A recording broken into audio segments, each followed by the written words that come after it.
Good morning, everyone. It's a real pleasure to be here. I echo the sentiments that everyone's mentioned so far. As a starter, this is the way that I begin all of my classes. I'm originally from New Zealand, and I recognize that I have an accent. There are going to be things that I tell you today that may be new to you scientifically. They may also be new to you just because of the way I'm saying them.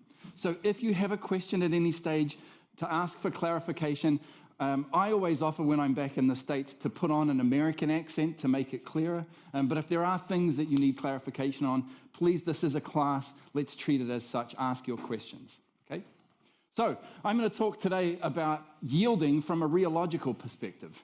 And again, the way that I like to set my classes up is to first lay out what I want you to gain from the class, and then how we're going to go through achieving those goals.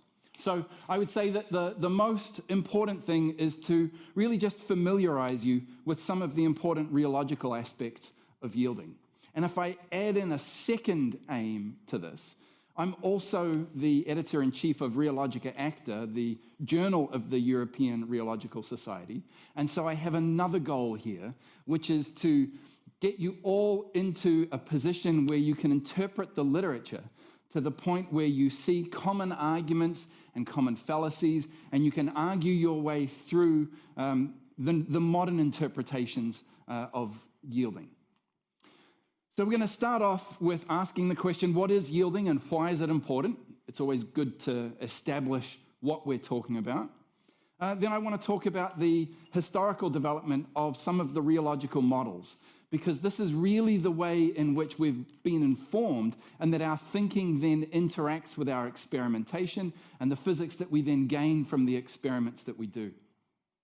I then want to address the question of how is the yield point defined, because there are many metrics that are presented in the literature, and they have their relative merits and weaknesses. I want to point out some of the definitions, some differences, as well as some problems with some of the metrics that are presented.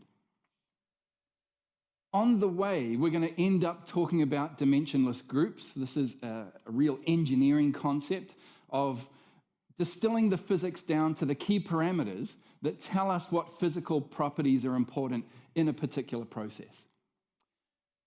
Then towards the end, I'm going to present new measures that start to unify our rheological understanding of yielding. And along the way, at the very end, I want to present some sort of outlook, as well as perhaps a few open questions. But again, I will encourage you to ask your questions during the lecture as well. Okay? So we begin with the question, what is yielding? And like most people, the first thing that we do, we go to Wikipedia. Right? And so Wikipedia defines yielding in terms of, there's a range of information up here, but the point that I want to emphasize is that it says below the yield point, a material will deform elastically and will return to its original shape when the applied stress is removed. This is a theme that we'll come back to later in the lecture. Once the yield point is passed, some fraction of the deformation will be permanent and non-reversible and is known as plastic deformation. Okay? So really the idea of yielding is this transition between elastic deformation or deformation like a solid to plastic deformation or deformation like that of a liquid. And so why is it important?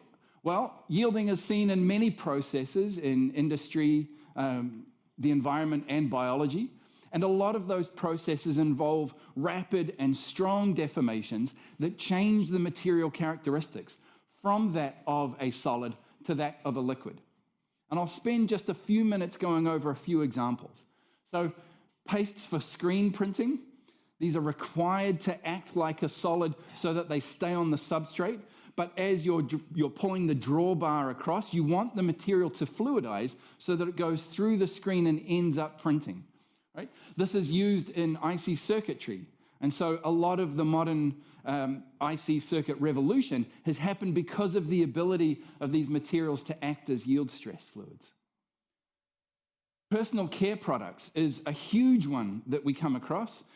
Often initial discussions of yielding revolve around things like toothpaste, where you want to be able to unscrew the lid of your toothpaste and not have it flow out like a fluid.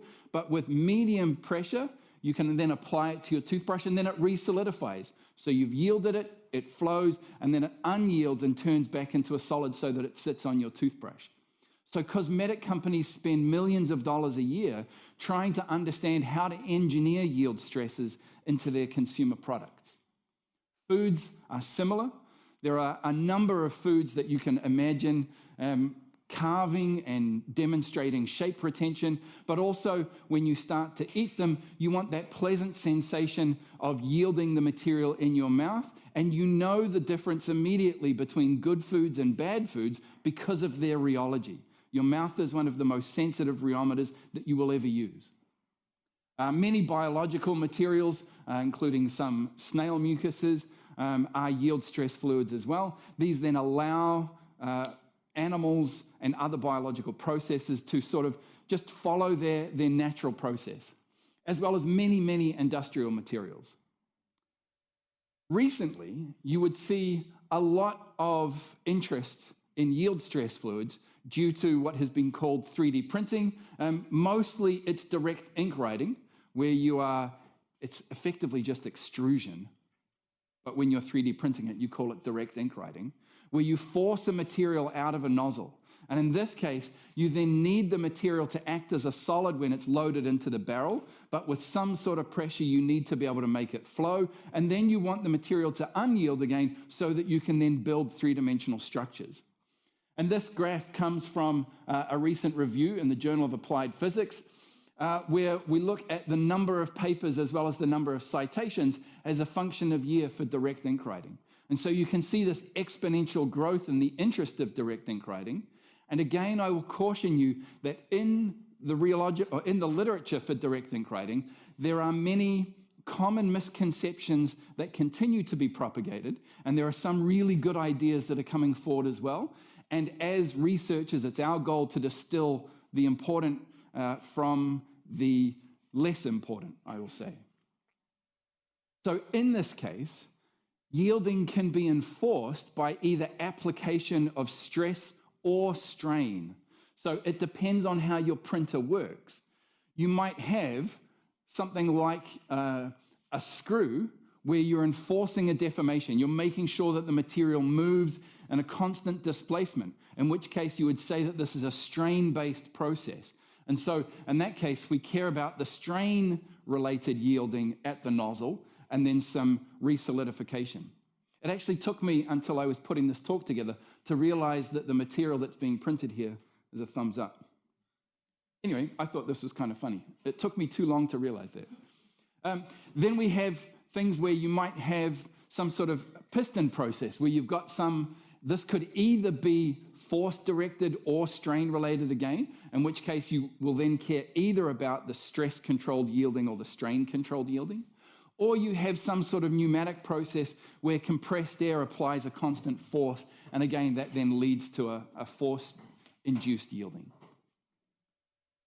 Another area in which yield stress materials are of significant interest is in geological context. So again, this is where me coming from New Zealand has some sort of importance. New Zealand is one of the most tectonically active countries on Earth. We have hundreds of earthquakes a year, and we're all familiar with soil liquefaction and landslides and mud flows. This is also true elsewhere in the world, as you can see here. And this is a great picture, I think, because you can see the size of this boulder and the fact that the soil has flowed over this boulder and then stopped. So you can clearly see that the geological processes are dictated in some way by the yielding behavior of the soil and by its unyielding behavior. And that's really what shapes the physical world that we live in. Okay, so we see muds and soils. This comes from a great recent article in the Proceedings of the National Academy. So that's an introduction to what yielding is and why is it important. Let's now shift gears and start talking about how we have tried to understand yielding from a rheological perspective. So we'll go back and look at a few key developments. This is by no means an exhaustive list, but it highlights some of the key milestones in our development of our understanding. We go all the way back to the work of Schwedoff and Bingham. So Schwedoff in around the turn of the century and Bingham in around the 19-teens. Performed a series of experiments. This is a figure from Bingham's paper, where what he was doing was applying, if you can see here, these are different capillaries, but we've got 50% by weight clay suspended in a 0.1% solution of potassium carbonate, and these are all different capillaries. And what he was doing was seeing when the material will flow out of these capillaries. And you can see that the way that he's measured it is he's applied a pressure and then measured a volumetric flow rate. And what he observed was that he had to exceed a critical pressure before he got any volumetric flow. And today, how we phrase this is we say that the stress that we get or that we must apply to ensure flow is now given by this yield stress, this Bingham yield stress, plus a viscous term. This is called a Bingham viscosity times the shear rate. Okay? So you can see that these are then straight lines in pressure versus volumetric flow rate. You should interpret this as a stress and a strain rate. Okay? So in this case, we see just a linear relation once yielding is exceeded. And there's no flow until that yield stress is exceeded. Yeah. Yeah, this is actually just the shear component of the stress tensor, but the idea is more general, and you can always generalize it with other yielding criteria. I'm not going to go into things like the von Mises criterion, but those are important aspects. What I'm going to stick with are simplified shear descriptions, and you should understand them as representative of the full stress tensor. Okay? Herschel and Bulkley came along in 1923 and did another series of experiments on different materials. They didn't see linear relations above the yield stress. What they saw was some sort of power law flow. And so they generalized Bingham's law to say, rather than just having a linear term above the yield stress, we've now got this power law flow above the yield stress.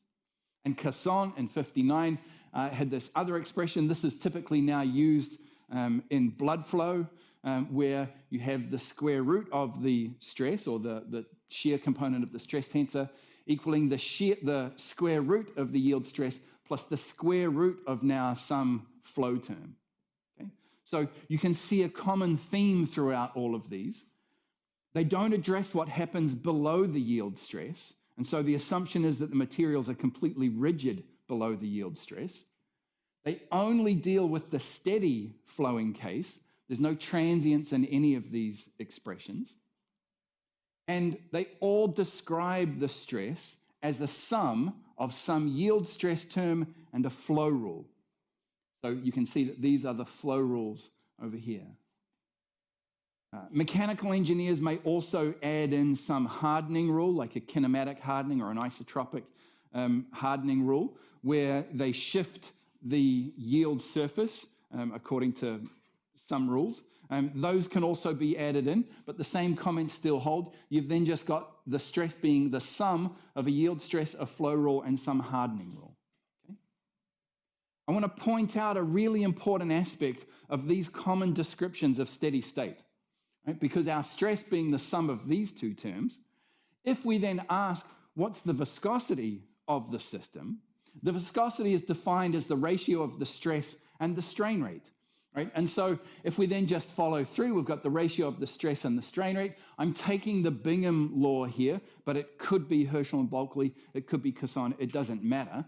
But then we see that our viscosity has this inverse dependence on shear rate with the yield stress plus a constant term for the Bingham viscosity, which is to say when you're at really low rates, this term dominates, and so all yield stress fluids are shear thinning. And you'll often see in the direct ink writing community the statement that inks for direct ink writing must be shear thinning, when in actuality, the potential is that really what the inks must be is they must have a yield stress so that they can be built on, and the viscosity is always going to be shear thinning for a yield stress fluid. Okay, this is one way to look at the literature. We can now carry on our development of our understanding And the next, I would say, milestone in our understanding of yield stress fluids came from Aldroid in 1947. This is just a direct copy from his paper. His notation is slightly different from that we currently use, so I'll point it out. This is the shear component of the stress tensor. We've now got a modulus and a strain, and then we've got a yield stress tensor and some viscosity and a strain rate. And so now you can see what Aldroid has done here is he's broken down the behavior of yield stress fluids into a two-regime behavior. He's now fully addressed what happens below the yield stress. And he said, in this case, it's going to behave like an elastic solid. This is nothing more than Hooke's law of elasticity applied to a rheological consideration. The other really important aspect that Aldroid did when he was defining this is discuss what he calls the quasi-static description. He explicitly states, when approaching the yield stress from below in a quasi-static case, this is how yield stress materials appear to behave. Now, it's that quasi-static assumption that's really important to discuss, and I'm going to keep going on this point as I go through the rest of my lecture. So what does it mean to be quasi-static? It really means that the transient properties of the rheological parameters that we're applying are close to zero, so that we can assume that they're zero. This is going to come back in significant importance in a second when we start discussing how we determine this yield stress or this yield stress tensor. Saramito in 2007 fixed a few discontinuity problems with Bingham's model, with Aldroid's model, sorry. In that there are some discontinuities in the stress here. Saramito fixed that up, and you can see that in his description here, he's got this max function between 0 and the difference between the actual stress and the yield stress. And again, it's this max function that gives the Saramito model this two-regime behavior. So this two-regime behavior was also studied by Prager around the same time as Aldroid, and it's now commonly referred to as the Aldroid-Prager formalism, which is really just a way of saying we're going to treat the physics of yield stress fluids as two separate cases. We're going to consider what happens below and what happens above the yield stress.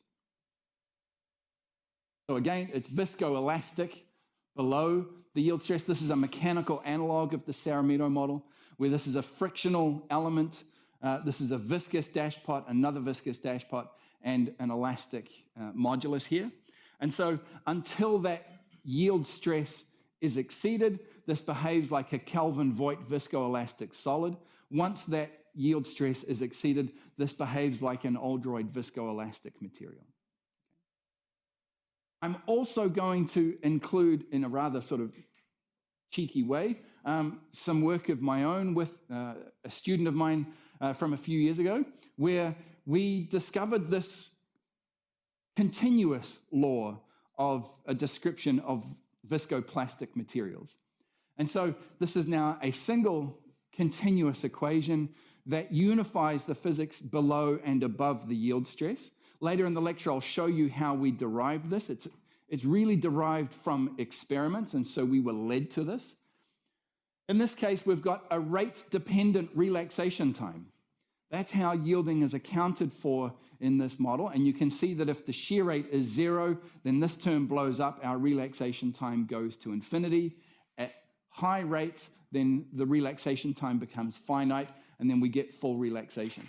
We've got a constant retardation time, but the point here is that there's a rate-dependent relaxation time. I'm going to use this formulation to go through a few simple ideas as we go through how we define the yield stress, okay, or how we determine it. So, of course, when you look through the rheological literature, what you will find is a vast array of definitions of how we define or how we identify when yielding takes place. I like to think in terms of, so when I was a grad student, my PhD advisor always said, in this world, experiment is king. I don't care how good your theory is, unless it's the laws of thermodynamics. If my experiment disproves you, then we need to reevaluate our theory. Okay? So I like to begin with the experimental observations that we use to motivate our definitions. So we go back to Bingham's non-zero stress at the smallest shear rates. Another really interesting work came from Kuso, Nguyen, Hyun, and Bon in 2002, where they stuck a yield stress fluid on a sandpapered plate and began increasing the angle of repose. And what they found was that at some critical angle, you saw avalanche behaviors. And if they measured the rheology of this material, as shown over here, this is the viscosity as a function of time for a range of different stresses, what they found was that the viscosity bifurcated. So below the yield stress, the viscosity just diverged, while at stresses above the yield stress, the viscosity stayed at some non-finite value. And so then the material kept on flowing. Another really common observation for yield stress fluids is performing an oscillatory amplitude sweep, where you start at small amplitudes and increase the amplitude at a fixed frequency. And typically what's measured are G prime and G double prime. I'll come back to these in a second. But at this stage, I want you to understand that the way that these are typically defined is, or discussed, is as an elastic modulus and a viscous modulus, or an elastic term and a viscous term. And so in this case, there are a number of definitions that we'll get to. Some people have even seen two overshoots in G double prime, and they refer to this as double yielding, because if one overshoot is just yielding, well, then if I see two of them, I must be seeing double yielding. Okay, I'll come to this as well. All of these ideas were nicely summarized in a paper in the Journal of Non-Newtonian Fluid Mechanics in 2016 by Dinkrieff, Paredes, Den, and Bon on different ways of measuring the yield stress. This was a really nice summary of where we were at the time, and they listed a number of measures. So they measured under steady shear conditions, they mentioned the stress at the lowest shear rate, just like we saw with Bingham and Aldroid and Herschel and Bulkley and co. Under steady shear startup behaviors, that is, I start with a quiescent material and I begin shearing it and I watch the transient response. They saw the intersection of extreme behaviors, stresses at maybe an overshoot in the stress has been used to define a yield stress. Under oscillatory tests, this is a concise version. People have used deviations from linearity, again, intersections of extreme behaviors, crossover points, kinks in the stress amplitude behaviors. There's all sorts of measures that people have used in oscillatory tests. And in creep tests, it's typically used the stress about which the viscosity bifurcates. Okay? So for those who haven't gone through this type of literature, I will spend just a little bit of time discussing what these tests look like, and then we'll discuss some of the potential issues with the metrics that have been used. So we'll start with the stress at the lowest shear rate. So this is, again, effectively what Herschel and Bulkley saw, where we're now plotting the stress measured at steady state as a function of the shear rate. And so this is figure 1 from Dinkrieff's paper, where now you can see the symbols are all experimental data and the lines are fit to the Herschel-Bulkley equation. And so you can then pull out the yield stress by measuring the stress at the lowest shear rate. Right? This is our quasi-static measurement. There's no transients in this. Under steady shear startup conditions, we're now starting to bring transients back in. Right? Now we're looking at what happens as I transition from an elastic material to a plastic one. And so now there are a range of behaviors. So this is another figure from Dinkrieff's paper. This is some work from Fernandez et al., where they're showing the stress as a function now of the strain that's been applied. And this inset here is this dotted region in here, showing on effectively linear axes that the stress rises linearly with the strain, which is to say at small strains, it's behaving like an elastic solid. Right? And then we see an overshoot. So many people have defined the stress at the overshoot as the yield point. The problem with that is that we don't always see overshoots. And so in the case where we don't see overshoots, this is where people go to the intersection of extreme behaviors, where you assume a linear elastic behavior, and then you assume a plastic behavior at long times, and you see where they intersect, and you define that as the yield point. When we take these two ideas together, they bring into discussion two critical terms that are often discussed. That is the static yield stress and the dynamic yield stress. So now I'm breaking the yield stress into two separate ideas. The static yield stress is the stress above which flow begins. And that's where we go to our steady shear startup. It might be the intersection points or the overshoot. But this is now where people say, oh, I must need to overcome that stress before flow begins. Whereas in my steady flow cases, this yield stress represents the stress below which flow ceases, which is to say this is then a dynamic yield stress. And many materials will show a difference between their static and dynamic yield stresses. Yeah. Correct. Yeah, so the question is, when I talk about flow, do I always mean steady flow? And yes, that is what I mean in this case. Yep.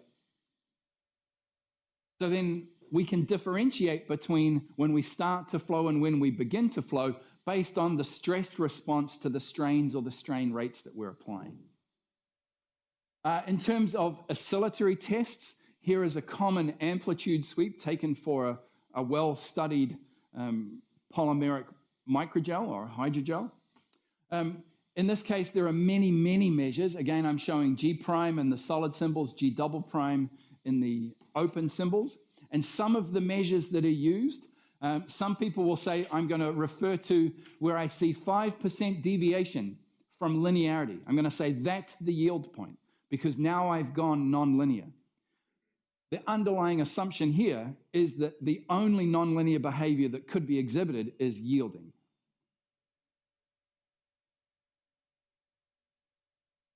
I will absolutely get to that in about 5 or 6 slides. So,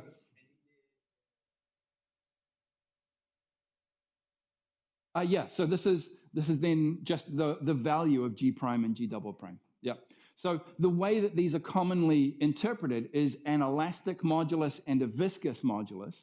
And so, as I will show later, many people will say, okay, I've got G prime larger than G double prime here, which means my material is behaving like a solid, while at larger amplitudes, the reverse is true. Therefore, it must have yielded and it's now flowing.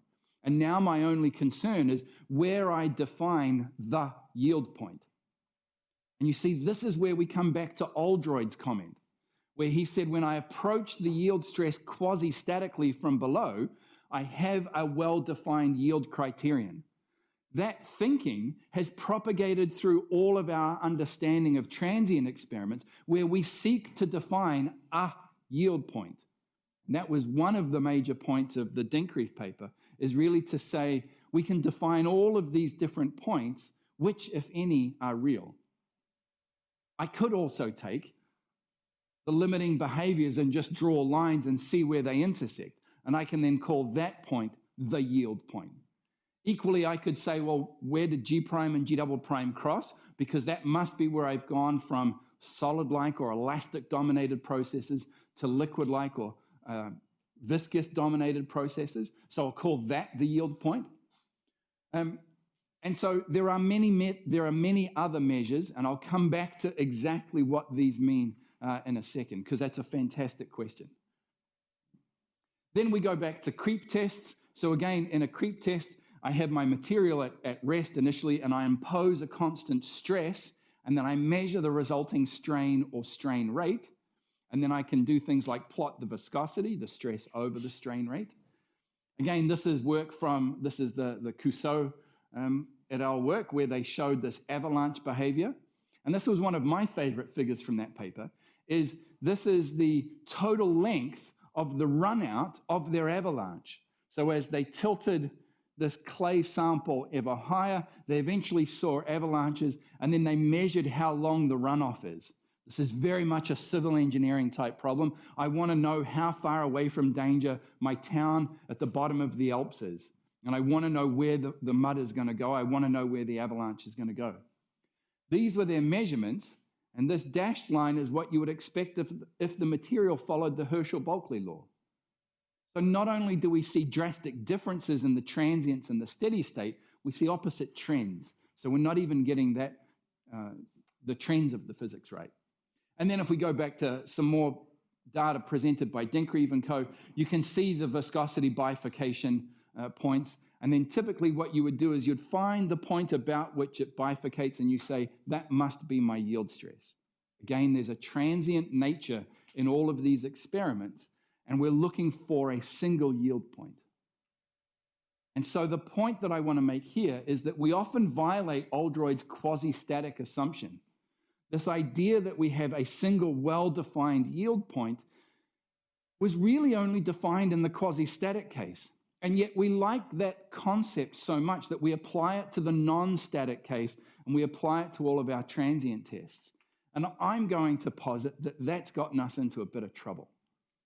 And so I want to use that model that I showed you before, this continuous yielding model that we published in PRL a few years ago, where I've now replaced the flow viscosity, the viscosity that I would measure at steady state, with the Herschel-Bulkley flow viscosity. Right? This is just the Herschel-Bulkley stress divided by the shear rate. This is nothing more than the Herschel-Bulkley viscosity. Let's now see what all of these tests do in terms of the physics just of this equation for those who are mathematically minded. Okay?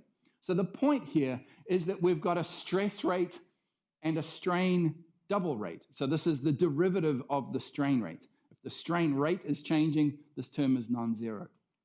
So if our stress rate and our strain acceleration terms are important, the quasi-static assumption does not hold.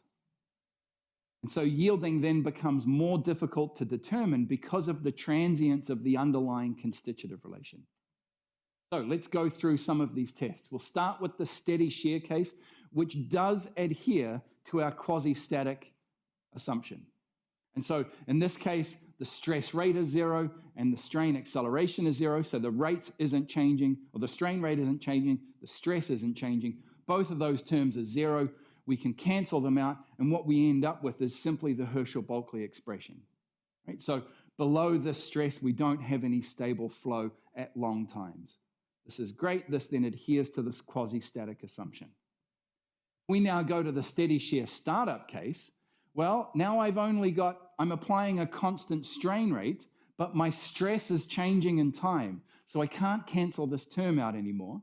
And it means now that this is now what my model looks like. And I now have to say, well, what happens? What simplifications can I make? If I take the idea of when shear rates are really low, it means that I can ignore this k gamma dot to the n term. And it means then that I can solve for the stress, and I see that I've got an exponential growth. There is no hard and fast yield point here. There is no discontinuity in elastic behavior below and plastic behavior above. It's a smooth transition because of the transience of having the stress evolve. I can simplify this further because, again, now I'm going to assume that k gamma dot to the n term is zero. I'm going to assume that this viscosity is much, much smaller than my yield stress over my shear rate term. And if I go through this, then I also get a prediction of the yield strain from this material. Right? So I can see that it's the yield stress divided by the modulus. So the physics that we've seen commonly comes out of this simple expression when we acknowledge the transients. Okay? And you can then go through and you can just see how fraught this would be if I didn't cancel this term out, because now I end up with a k gamma dot to the n term on the underside of this exponential, and now I've shifted everything. So the transients now looks drastically different from the low rate case. So again, the transience of the protocol matters. If I go now, I'm going to skip oscillatory tests because they're really important. I want to spend a whole section on that. If I now look at the creep tests, so this again is where I impose a constant stress. So this stress rate term will be zero, and I'll have a non-zero acceleration of my strain. Again, this is how it simplifies out. I'm assuming small rates again here. But now what I end up with is a simplified expression that now tells me why I see avalanches. Because if my stress is above the yield stress, this acceleration term is positive, which means that I'm going to see an exponential growth in the rate. And if it's below the yield stress, then this term will be negative, and I'll see slowing down, and eventually the flow will cease. Okay? So the point of this is to say that this simple expression really contains the transience of the tests that we're looking at, and this idea of us looking for a single well-defined yield point about which I see elastic behavior below and plastic behavior above is completely dependent on the protocol that we're using to measure it.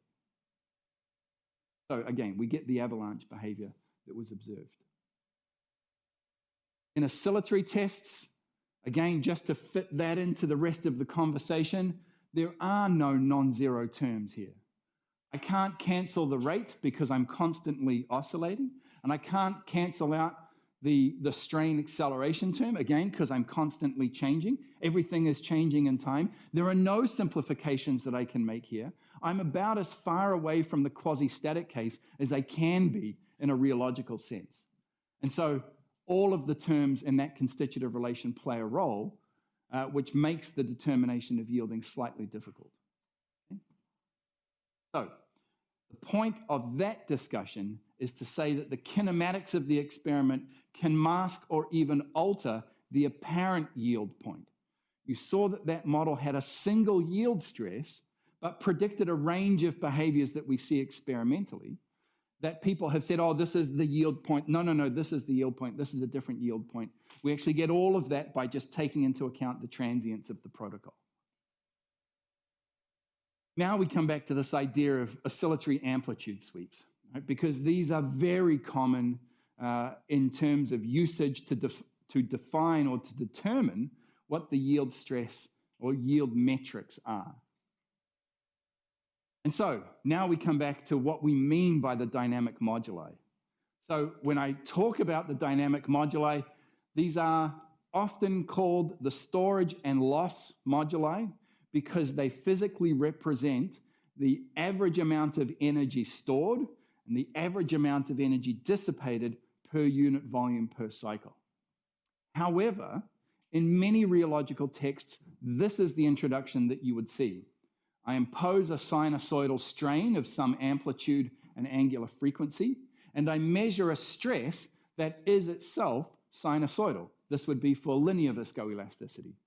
And what I see is that I can define a term that's in phase with my strain, and a term that's in phase with the strain rate. And I define those prefactors as G prime and G double prime, the in phase and the out of phase components. That's commonly how you would see this presented. And I refer to this as the geometric interpretation because what we're doing here is simply talking about the geometry of phases. Okay? Physically, the way that they get their naming as the storage and loss moduli are because of their equivalence or their equivalence with energy stored, the average energy stored, which makes this a solid-like behavior, and the average energy dissipated, which makes this a liquid-like behavior. Now, there's a really good set of derivations as to where this comes from, and it's often not discussed. The reason it's not discussed, this comes from Churgill's book, The Phenomenological Theory of Linear Viscoelastic Behavior, and Introduction. I want to highlight this in Introduction because I'm going to show you a screenshot in a second. I call this the physical interpretation because it provides physical interpretation in terms of energy storage and dissipation. Right? There's a physics element there whenever we deal with energies. Okay. This is the part of Churgill's text where he finally gets to discuss the energy equivalence between G prime and G double prime in energy storage and dissipation. He begins this at the start of chapter 9, and it takes him 99 and 100 equations to get there. So you'll forgive me if I don't repeat that derivation, but if you're interested, and if you're doing rheological research, I highly recommend this to just work your way through this derivation to see where the average energy stored and the average energy dissipated come back into G prime and G double prime. Okay? It's a really cool derivation, and it provides you a different outlook on reading through rheological work and doing rheological research. So, well now, yeah, Roberta. Yeah. So, is equivalence between yeah. Is it? Mm-hmm. Can you say something about what happens? I absolutely can. So the question is, what happens when we go into the nonlinear regime and perhaps I don't have a sinusoidal stress anymore? This is another really common statement that's made, is that people will say, once I start measuring non-sinusoidal stresses, G prime and G double prime no longer have any meaning in the nonlinear regime. What they mean by that statement is I can't interpret them in terms of the in-phase and the out-of-phase components anymore, because this predicts a sinusoidal oscillation at all times. The physical meaning does not change. The physical meaning in terms of average energy stored and dissipated is equivalent in the linear and the nonlinear regimes. And so it is not correct to say that they lose their meaning in the nonlinear regime when you have non-sinusoidal responses. In the linear viscoelastic case, these are completely equivalent definitions. Yeah. Yeah.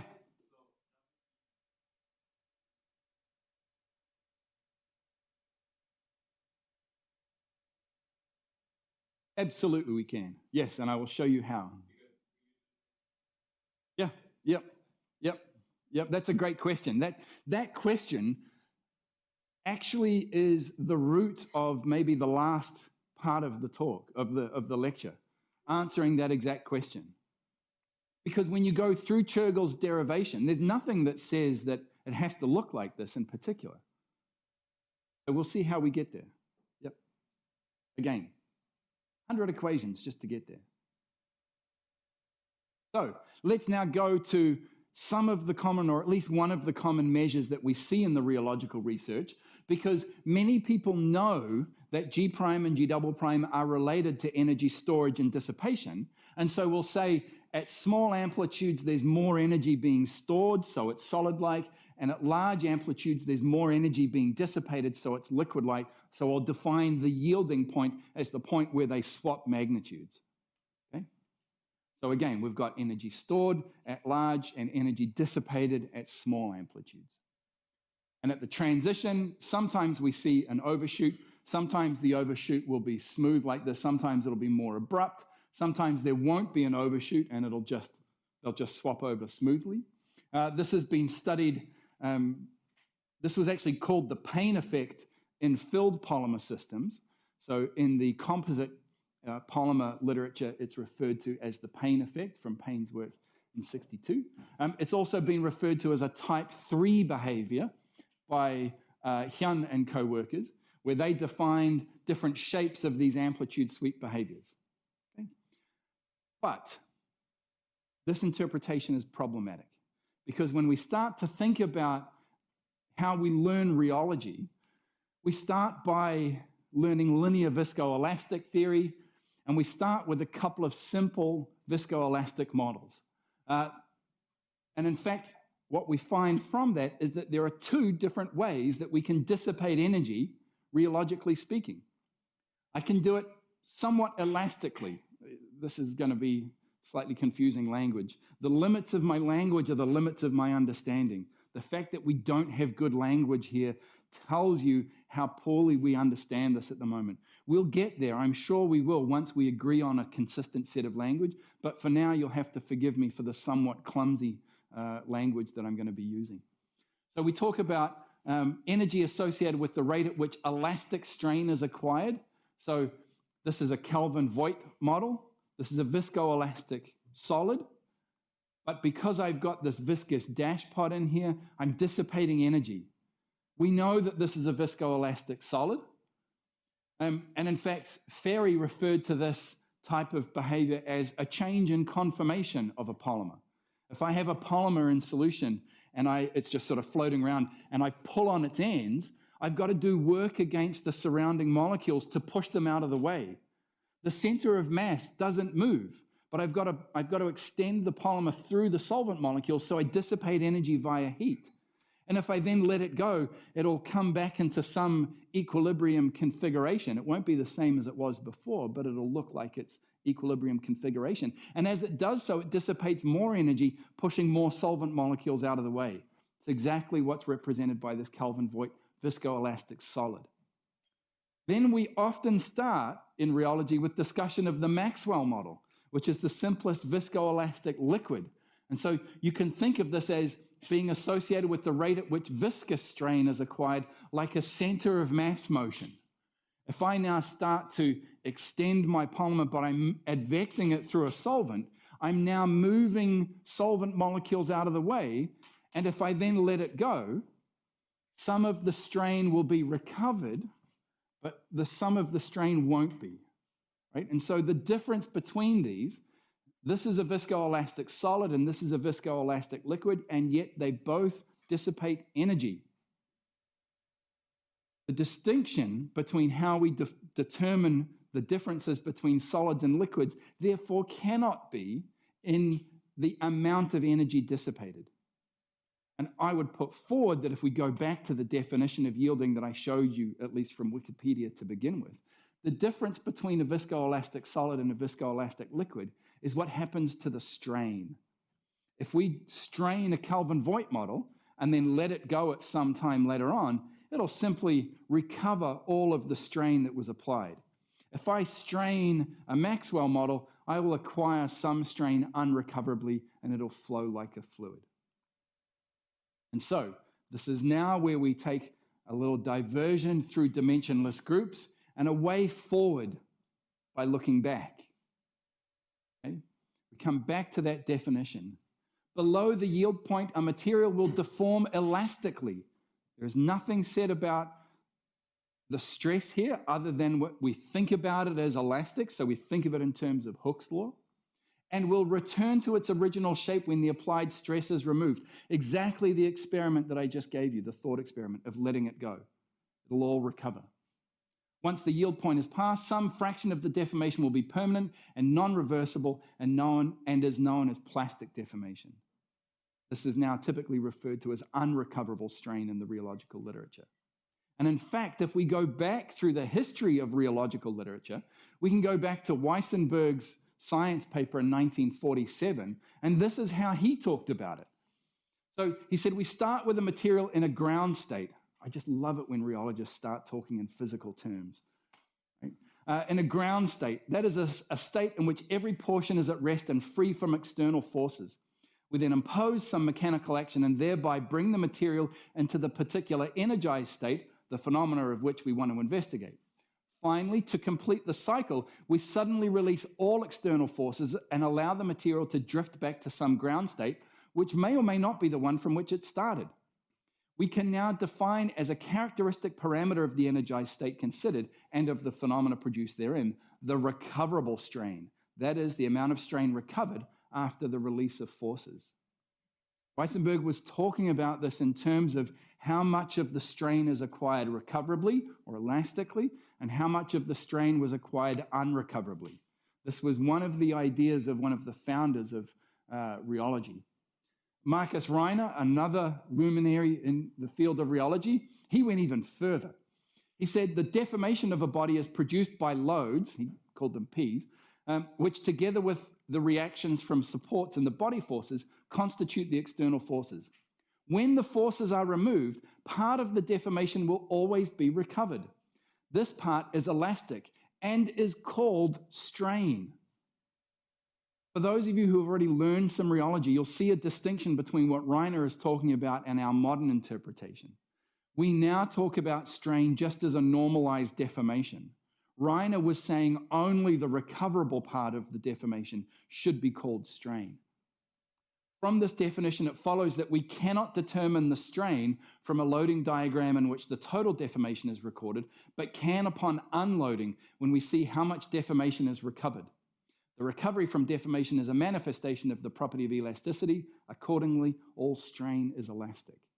We're starting to get towards the answer of how we measure G prime and G double prime in the nonlinear regime in terms of energy storage and dissipation.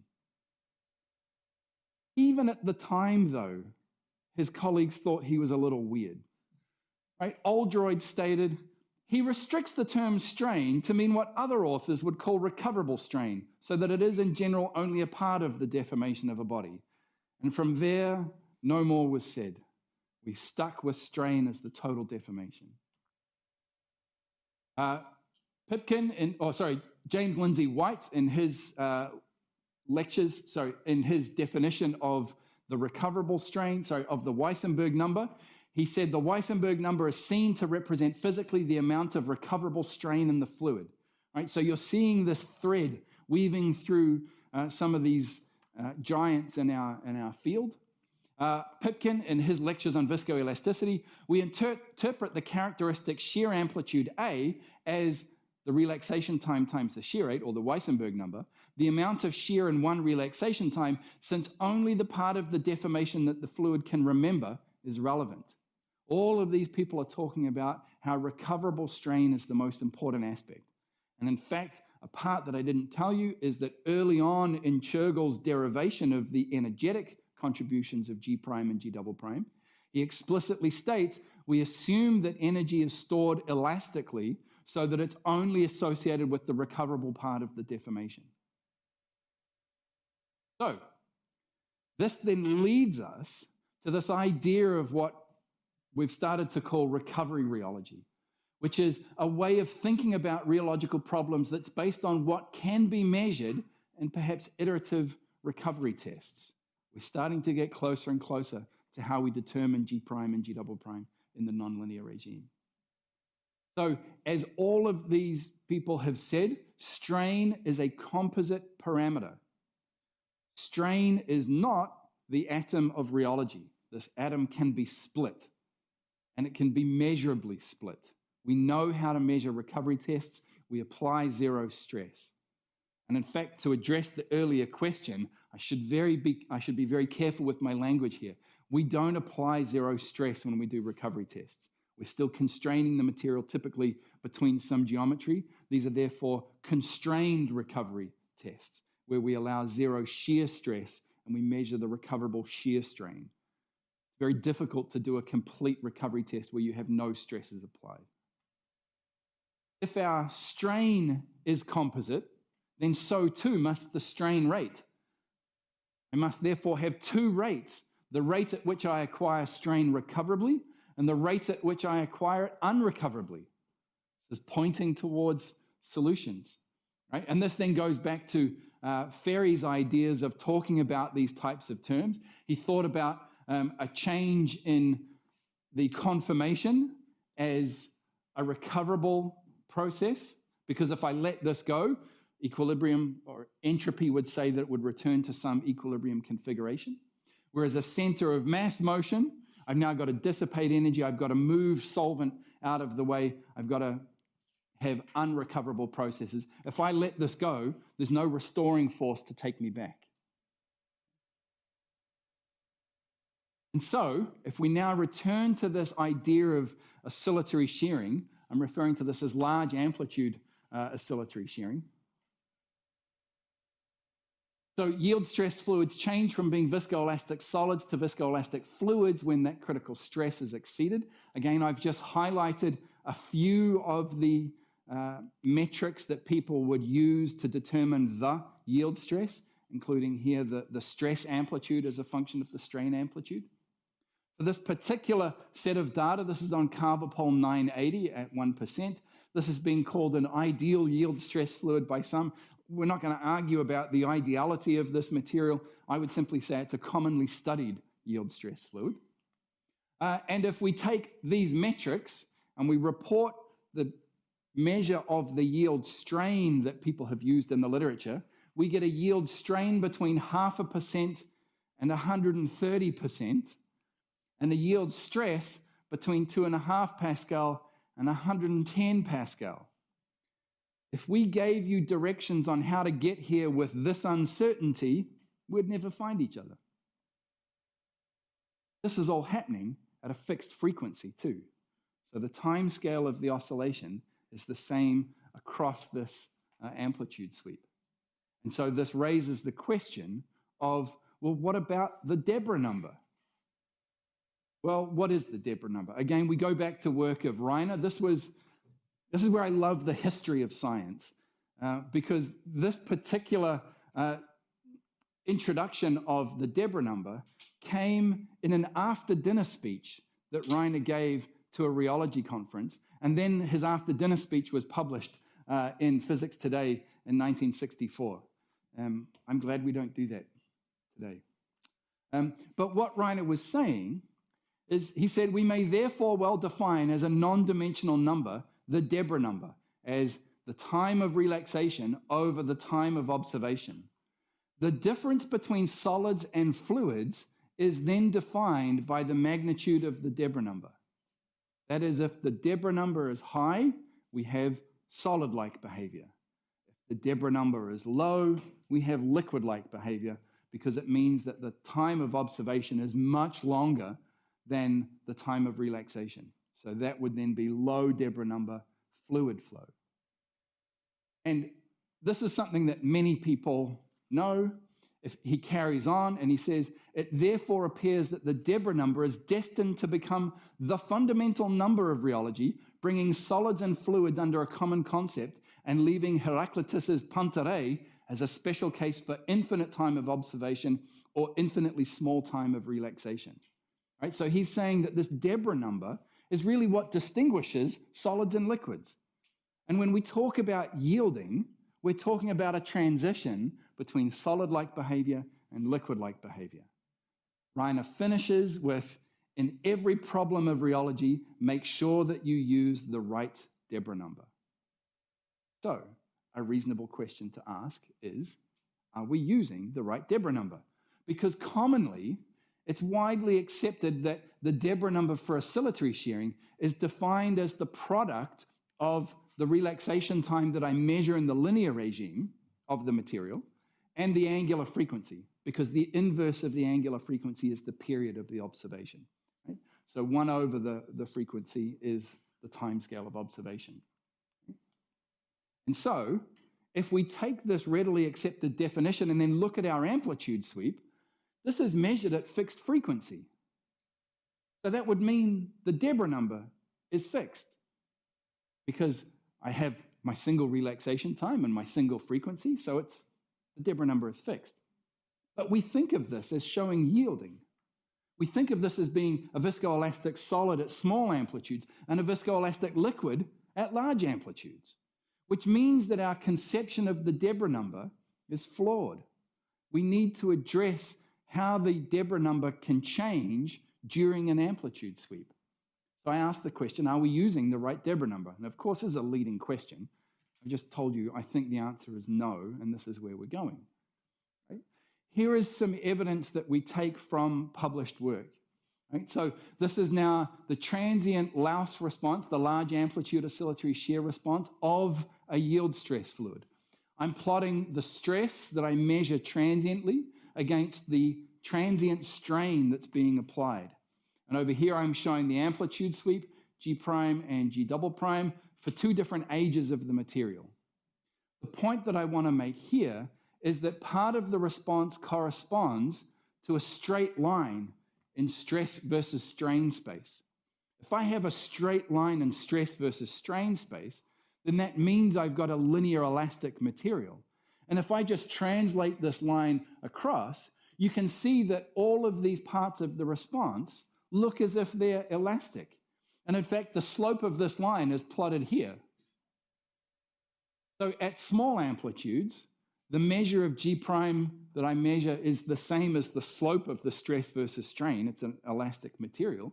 But I'm actually pulling out those same moduli at the very largest amplitudes, which means then that part of the time during my oscillation, the material is behaving as if it is an elastic solid, which means that it should have a high Debra number.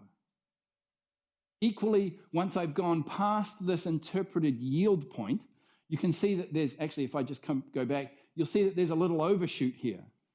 In this work, we defined that overshoot as the static yield point, right? Because there's an overshoot in the stress as I'm increasing the strain. And then when I got to zero rate, we could say that's the dynamic yield stress, and we can then look at the differences. Once we've gone past that static yield point, if we just take that stress and plot it on the steady shear flow curve, we find out that it's exactly the same, which therefore means that during this part of the oscillation, it corresponds to the steady state flow, which is a viscous fluid, which should correspond to a low Debra number. But our common conception is that the Debra number remains fixed. So we must readdress where we define the Debra number and how we do that. So the Debra number must change within a period and between amplitudes. And so this is incomplete. Can we determine the Debra number from something that we can measure? Right? The common interpretation assumes a relaxation time from linear viscoelastic behavior. And even when we take it out of equilibrium a long way, we assume the same processes dictate the material response, and therefore this is a constant.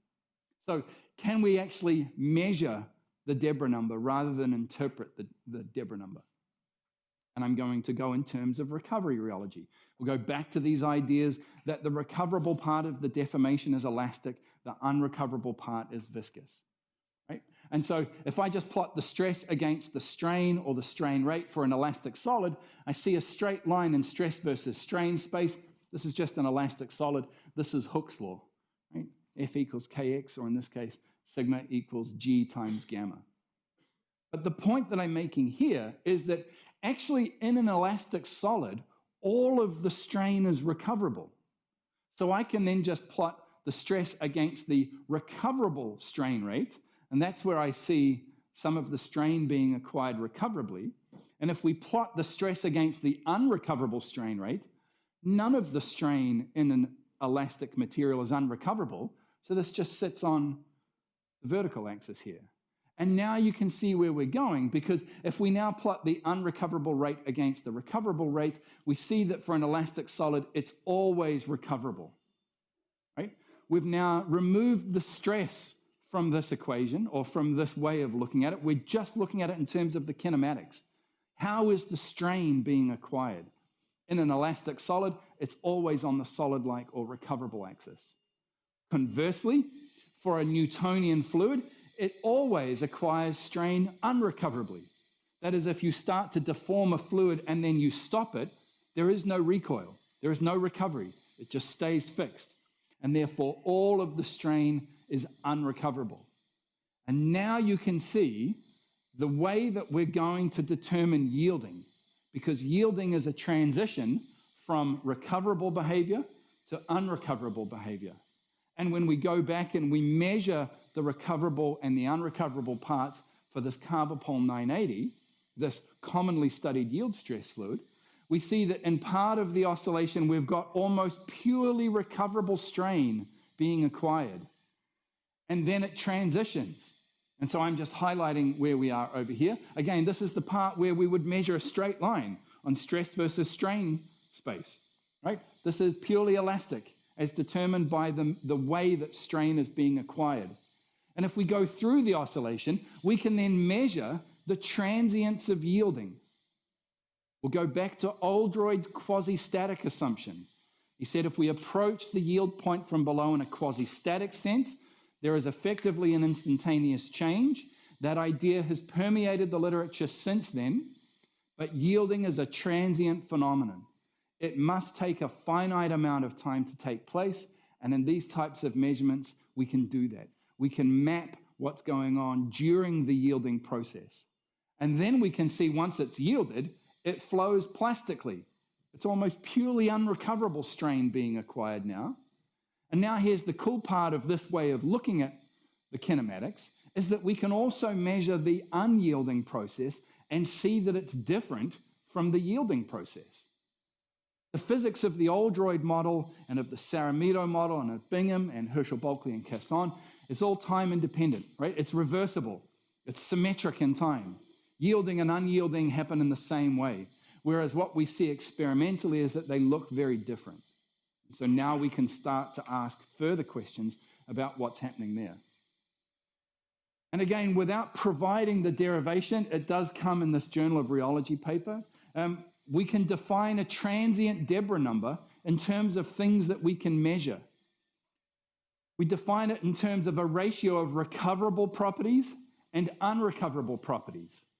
And this is conceptually pleasing because if we think about this just as a ratio of a recoverable strain rate and an unrecoverable strain rate, an elastic solid would only acquire strain recoverably, right? So the top part is non-zero.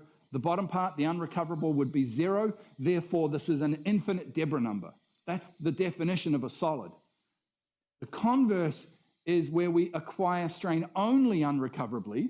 So the numerator is then 0 and the denominator is non-zero. That means we've got a Debra number of 0. That is the definition of what Rina was meaning by a fluid-like response. So this is now a way of measuring the Debra number during the period of oscillation. Yeah.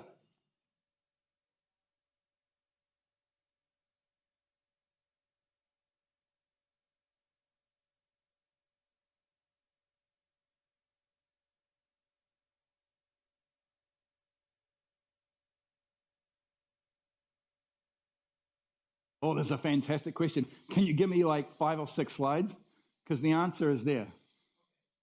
This is very pleasing from a pedagogical perspective. So the questions being asked that are going to be answered in my lecture, that tells me that I'm telling the story in the right way because you guys are ready to ask the questions. Give me some time, please, and I'll answer them for you. If I haven't answered them by the end, hit me up. Okay? So now we're going to go from the Debra number to the Weissenberg number, and we go back to White's definition of the Weissenberg number. Again, this is just a copy-paste of his paper, where he defines it thusly, and he says this is the Weissenberg number. It's equation 23b. So I'm rewriting it here. The Weissenberg number is, in this case, it is a recoverable compliance, which is what you would measure when you measure the recoverable strain divided by the stress that has been imposed in a creep test. Omega 1, in this case, is not an angular frequency. This is White's nomenclature for the zero shear viscosity. The zero shear viscosity is just the stress divided by the strain rate at the lowest rates. And then U over L, this is a velocity over a length scale, so this is therefore a shear rate. If we then just propagate this through, we can see that we've now got a recoverable strain over a stress over a strain rate, and a strain rate. So that stress cancels with that stress, that strain rate cancels with that strain rate. The Weissenberg number is the recoverable strain. We can measure this.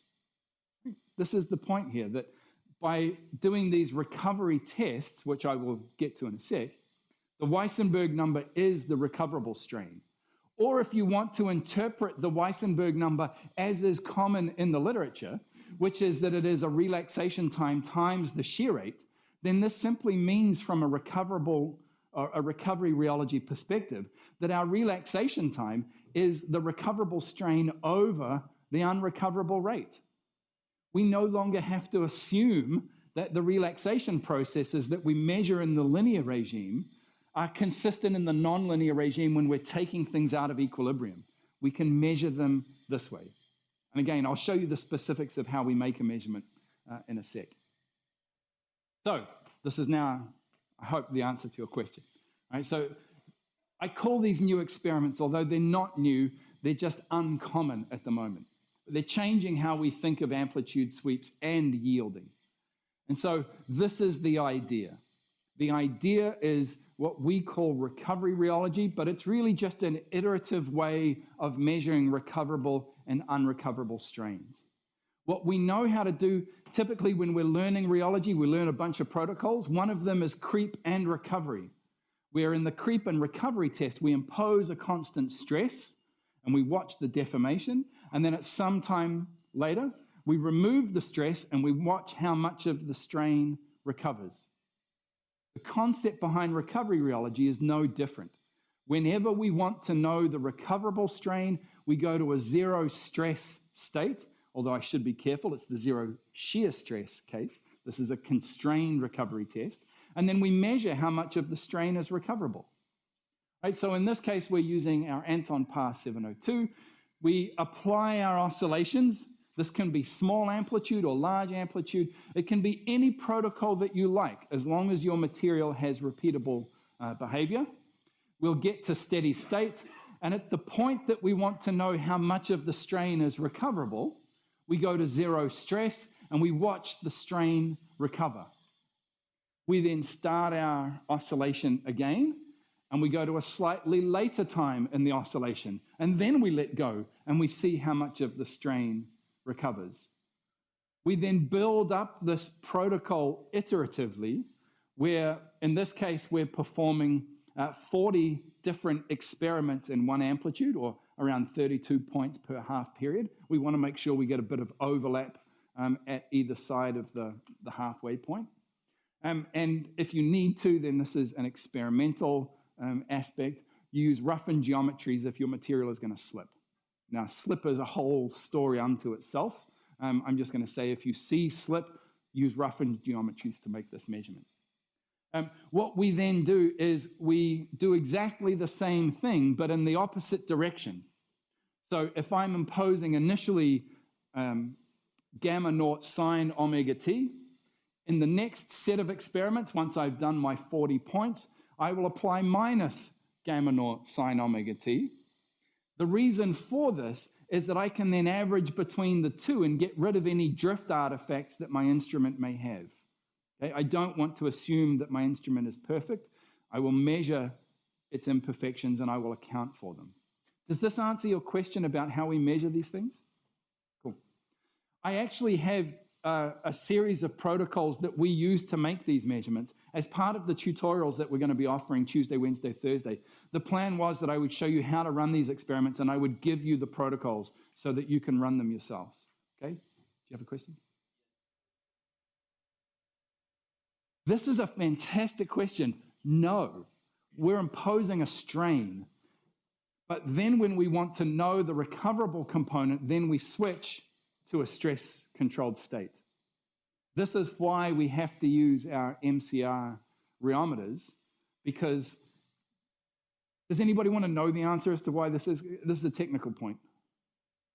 Okay, I'll give it to you. So the way that the MCR rheometers work is that they download the protocol into the firmware of the instrument so that reading between successive protocols happens on millisecond timescale, which means that switching between strain and stress-controlled testing isn't going to affect the behavior that you measure of the system, as long as your material doesn't have a relaxation time on the order of milliseconds, which these materials don't. The way that TA Instruments rheometers work is that they are slaves to the TRIOS software, which means that they do the test that the software tells them. Then once they're done, they say, I'm done, what's next? The software says, all right, this is the next one in the step, do this. All right, information goes through the cable, and then I start the test. That is, according to TA, an unknown delay that's on the order of 1 to 2 seconds, slower if your computer is terrible. Okay? So that will affect these measurements. So we do this in an instrument where we can switch between these stress and strain controlled protocols. The point here, though, is that we don't have to care about any particular protocol. When we learn about creep and recovery, the and recovery is always the second part of the creep and part. But in this case, we can measure recovery under any protocol we want, strain or stress controlled. As long as I can impose it, I can measure the recoverable strains. Then once I've got all of these recoverable strains, now I can define the components of my dynamic moduli in the large amplitude limit. Right? So I simply take the average energy stored, which is the product of the stress and the recoverable strain. So it's averaged over the period. Now, because there are two ways that I'm acquiring strain rate, there are two different contributions to G double prime. G double prime is a composite parameter. I can dissipate energy via recoverable processes, like in the Kelvin-Voigt model, or I can dissipate energy unrecoverably, like in the Maxwell model. And now with these experiments, I have access to the two components of G double prime. And now when I apply this thinking to yield stressed fluids, we see these types of responses. Again, the equations are at the top. Part of what I was thinking for a tutorial is I would give you a whole bunch of data that students in my lab have measured, because these measurements do take some time. An amplitude sweep might take on the order of a week or so. So it's longer than we have here, but I can give you the data and you can just practice making these calculations and then seeing what happens here. The point is that if we make these measurements on a range of different yield stresses, so we've got a biopolymer, a concentrated colloidal glass, and our hydrogel that we were looking at before, we can see that the yellow parts are associated with recoverable strains. So I've got energy storage and energy dissipation. And now the cyan term is associated with unrecoverable energy dissipation. And now you can see that it's the unrecoverable energy dissipation that is completely dependent or completely responsible for the overshoot in G double prime, which points us towards the transient nature of the yielding process and why it may be somewhat folly to try and define a single point at which I define yielding. Maybe the better question is to say, when does the yielding process begin, or what physically is taking place during the yielding process? Again, we can think of these in terms of locally stiff and globally soft, and I mean this at a very local sense, locally stiff and globally soft. So these silica spheres are very stiff. Their moduli, if you were to measure them, we're talking mega or gigapascals, whereas the colloidal glass that they make at high concentrations doesn't have megapascals or gigapascals, so globally it's soft. We might be talking kilopascals at most. Then for carbopol, we're talking locally soft and globally soft as well. That is that the hydrogel particles themselves, they're soft, they're deformable. The gel as a whole is also soft and deformable. Yeah. Yeah.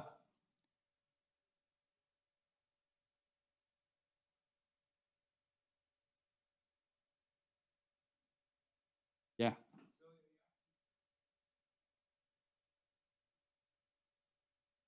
Yeah. Yep. That fantastic point. Yep. This is going to be one of the sort of outlook questions that we come back to. So again, if we now go back to our amplitude sweeps that we see commonly, we've now got our 3 dynamic moduli, not 2, we've got 3. We've got energy storage, and then we've got 2 associated with energy dissipation. So we can now revisit what we had. This is really just repeating what I showed you on the previous slide. So we've got recoverable processes and an unrecoverable process giving rise to this behavior. Now, this is the point that I promised you that we would go through and show you where that model came from that we were using to define the yielding metrics before. So here is that same data, and I've just thrown back up the definitions, or 2 of the definitions, and you can see that I've got energy stored and energy dissipated unrecoverably, but both of these terms are normalized by the total strain amplitude, because the assumption is that if I'm dissipating energy, I've got E equals half kx squared. Therefore, to find k, I just have E over, or 2E over the square of the strain amplitude. That's exactly where this comes from. But now we see that energy storage, or energy dissipation by recoverable processes, is being normalized by the total strain, and it should be normalized by the recoverable part. So let's renormalize them. And if we renormalize them, we get this type of behavior, where now all we've done is renormalize them by the recoverable strain and the unrecoverable strain amplitudes. And this is now where I put my physicist hat on and I squint and I say, those are independent of the amplitude. So the recoverable parts are independent of the amplitude. The unrecoverable part now looks like this. That solid line that fits through the data there is my steady state viscosity. That's the viscosity that I measured at steady state under the quasi-static assumptions that Aldroid was talking about. So what we're seeing here is that by measuring the recoverable and unrecoverable components, we're actually gaining access to the same information that we would see in the transients now in the steady state, or in the steady state now in the transients. And the other thing that's really important to understand here is that this is the unrecoverable part of the flow, but it's being plotted against the total amplitude. That therefore means that the recoverable part of the strain influences the unrecoverable part. Because remember, this strain here is a sum of recoverable and unrecoverable. And yet I'm showing here that the unrecoverable part looks just as if it did under the steady state case, where this is purely unrecoverable strain that's being acquired. So the physics that we learn from this experiment is that rapid elastic straining enhances the acquisition of plastic straining. Right? So it means that the recoverable part that fits in here is actually influencing the unrecoverable part, which means that now when we put the two parts together in our model, we end up with the model that I showed you at the start, and our relaxation time now has our flow behavior, but our flow behavior is defined by the total strain rate, not just the unrecoverable strain rate. So we've now got a rate-dependent relaxation time, a constant retardation time. If we go to the tensorial case, which I've neglected up to now, somebody really doesn't like this idea. If we go to the tensorial case, we can see that we can even predict the normal stress differences. So in this case, I take the first two diagonal terms. This is our first normal stress difference. And I actually predict what has been measured by other people for common yield stress fluids. So by measuring the shear component, I make accurate predictions about the normal component, which is to say I'm now starting to learn more about the entire stress tensor just by measuring the shear component. So again, we've now got a single equation describing yielded and unyielded behavior. This is now distinct from that Aldroid Prager formalism that I was telling you about in terms of having two separate sets of physics above and below the yield stress, because there's no abrupt yielding. It's now smooth. As I showed you before, this is the same equation that we stepped through when we were talking about the metrics that people respond to. Right? And so plasticity is enhanced by rapid elastic strain. And so the predictions of this model are reasonably good. Here is our amplitude sweep with G prime and G double prime. The lines are the model predictions, including the recoverable and unrecoverable components of G double prime. So we're getting really good measurements of or predictions of the behavior. If we go to those transient Lissajous figures where we plot the stress against the strain or the strain rate, these are the experiments, these are the model predictions. We're doing pretty well. And again, we're led here by measurements of the recoverable and unrecoverable components. If we look at the kinematics that I spoke to you about before, this was the plot that I was first running you through in terms of the processes of elastic straining, yielding, plastic flow, and unyielding. And these are the model predictions of the same kinematics. So now we're at this stage, we can actually start to understand even more about yielding, because now we can understand different types of yielding behaviors. And this is now where we get into some very recent work of thinking about the difference between ductile and brittle yielding. So as I said before, ductile yielding has rapid elastic straining, enhancing the plastic strain. Right? That's exactly what we saw here, because the recoverable strain rate affects the flow viscosity. Right? Where this flow viscosity is associated with unrecoverable flow, it's associated with recoverable strain. And therefore, we've got our relaxation time looking like this. The way that I think about this physically is that when you start to deform, or when you have some straining on a local scale, that then propagates a strain field throughout the rest of the material. And if you've got a locally soft and globally soft material, then that strain field will propagate some distance or a long distance and allow for plastic rearrangements to take place elsewhere. And now this is where we start to account for brittle yielding, because we can account for brittle yielding by modifying the contribution to plastic rearrangements from elastic deformation by this factor that we call the brittility. And the reason that I was talking about locally soft and globally stiff, those sorts of things, is that we can show in some cases where it's actually been measured that this brittility is a measure of the local modulus over the global modulus. So if you've got a locally stiff system, globally soft, like the colloidal glass, the way that we think of the strain propagation idea is that you've got local arrangements that are too stiff to propagate much strain at all. So not a lot of strain is propagated, so plastic rearrangements are less affected by a globally stiff, locally soft system, right? And so we therefore have a modification of how much the recoverable strain impacts plastic strain. Again, our relaxation time defined in the same way.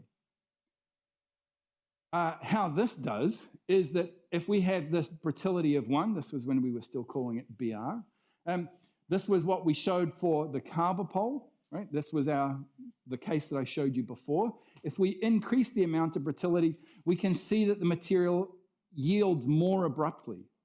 And now you can see another problem with the way that we define yielding measures for the amplitude sweep, because this model still has a single yield stress. There is only one yield stress in it, but it modifies the way that the amplitude sweep looks, so that if all I do is change the brittility number, but I keep all other parameters the same, my deviation from linearity moves, my crossover point remains the same, but the overshoot changes.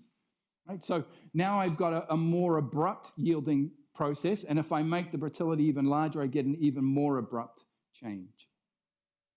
And so, as an example, here is a soft glass of star polymers where we measured the amplitude sweep here, and this is the prediction of the model. And if we include the transient Lissajous figures, here are the experiments, and here's the model. You'll see here that what we're predicting in the model are these little overshoots that we might have, and actually when I say we might, we did, define that point as the static yielding point, and some point over here where the rate goes to 0 is the dynamic yielding point.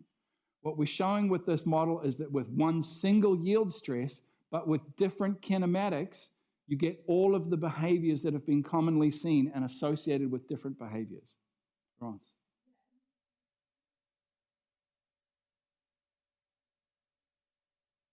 Yeah, so the question is, how do we define this brittility?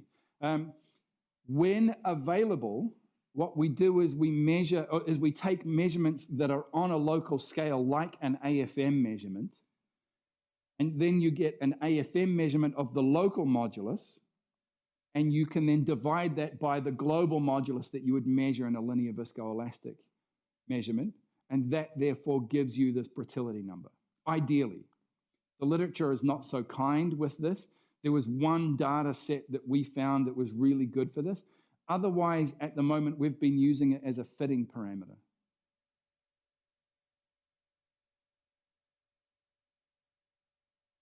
Yeah.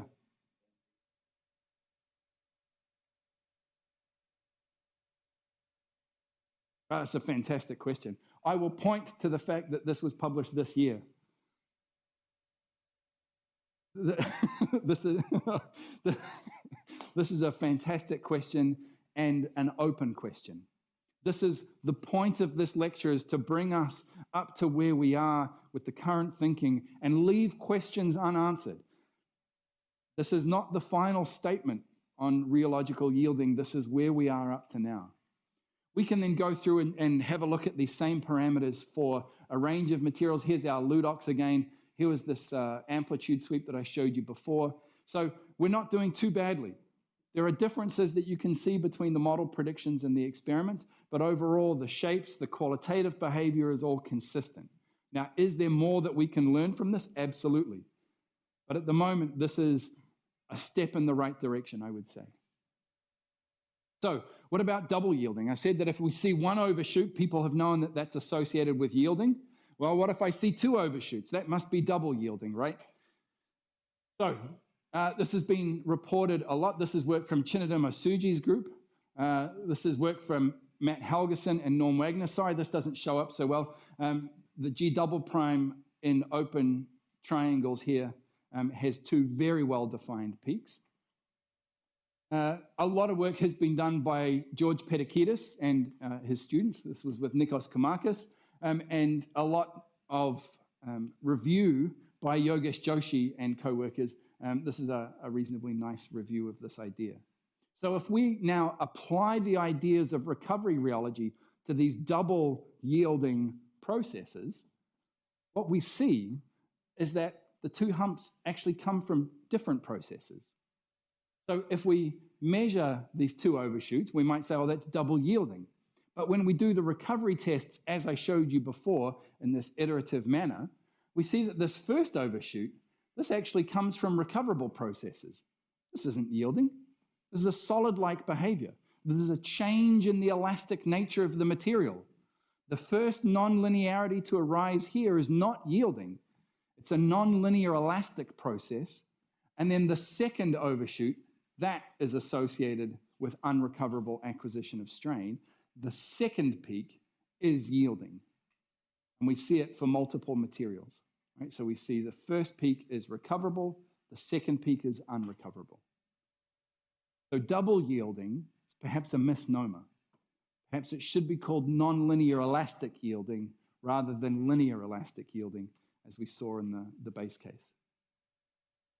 So this then brings us to the question of where are we now? Well, I think we can now actually determine yielding reasonably accurately by acknowledging the transient nature of the protocols that we apply and measuring the recoverable to unrecoverable acquisition of strain. It's all about the kinematics of how strain is acquired rather than particular features in the stress. Many definitions are in common use, and yielding is not clean. It is not a hard and fast transition as was assumed by Aldroid in the quasi-static case. When you apply transient processes, you measure a transient yielding process. Or when you apply transient protocols, you measure a transient yielding process. And so the kinematics of the experiments can actually alter the yielding behavior. With this brittle model that I showed you just before, you can actually go through and start to see that the effective yield stress changes things and that you end up with different effective shear rates that are altered by the kinematics of the protocol. Right? So most of these metrics are defined by changes in the stress response, and the proposition here is that we should define it by changes in the strain response. We can also, therefore, from what we've learned about yielding, we can revisit our understanding of the dimensionless groups that sort of define fundamental rheology. And we can see that we can derive an expression for a transient Debra number that's consistent with a transition from a solid-like behavior, high Debra number, to a liquid-like behavior, a low Debra number during yielding. And we can do it in terms of things that we can measure. And that these recovery tests can inform model generation. This was the last part, where we saw that elastic strains enhance plastic rearrangements, and this leads to the ideas of differences between brittle and ductile yielding that I look forward to many spirited conversations about. But this is really a mean field description of non-local physics. Right? We're talking about the strains, the recoverable strain, the unrecoverable strains. And we talk about this across the system as if it was the same. This is therefore a mean field assumption. What happens locally? The jury is still out. But this does take us towards other structural tests that we could make. The overshoot in G double prime that's typically seen, that comes from unrecoverable strain acquisition. And so defining a single yield point from this type of experiment becomes difficult once you acknowledge this representation. When we see two overshoots, the interpretation of double yielding needs to be applied with caution. We've shown it for a few materials. The assumption is that it holds for others, but we haven't measured every other material. And so at the moment, we can say that this double yielding phenomenon is actually a non-linear elastic process followed by yielding. And that now we're at the point of understanding the rheology of yielding. Now we're starting to see opportunities to develop structural understandings. And this is about as good of an introduction as I can give for Professor Cipoletti's lectures on Tuesday and Thursday, where the topic is going to be structural measures and how we measure them, and then how they manifest in terms of the yielding process. But once we've understood more of the rheology associated with all of these materials, we can start to make predictions about their behaviors, and we can start to design materials from the bottom up to have particular rheologies. And with that, I will end and have any questions if you have them still.